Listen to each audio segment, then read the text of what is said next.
Ikkinchi sog'lomlashtirish kursini boshlaymiz. Ko'pdan beri ko'pchilik so'rab kelayotgan ikkinchi kursni Shavkat aka qachon ochasiz deb. Mana xudo xolasiga ikkinchi kursni boshlaymiz. 9 kun 4 soatdan bo'ladi.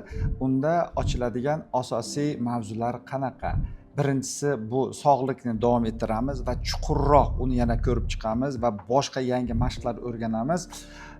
Bo'g'in mashqi, ko'z mashqlarini davom ettiramiz.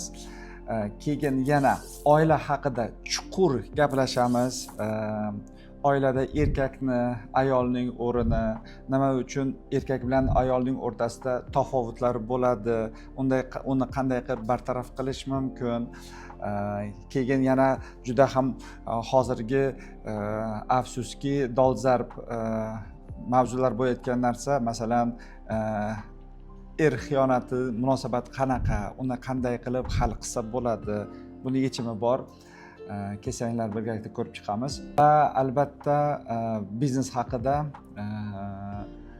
biznesdagi omad va qanday qilib odam o'zini qalbidagi kasbini, biznesini topishi mumkin va biznesdagi baraka, biznesdagi yo'nalish to'g'rimi, yo'qmi? To'g'ri bo'lsa qanday bilamiz, nima uchun to'g'ri ekanligini va shunga o'xshagan chuqurroq mavzularni ko'rib chiqamiz.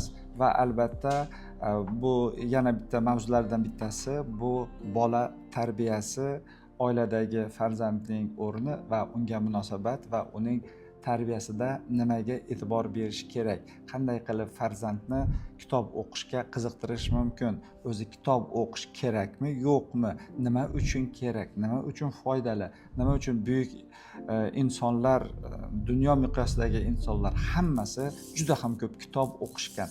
Nima uchun kitob o'qisa miyamiz boshqacha ishlaydi va o'zinglar bilasizlar, har bitta mavzuni albatta nima uchun deb eng tubiga kirib va aslini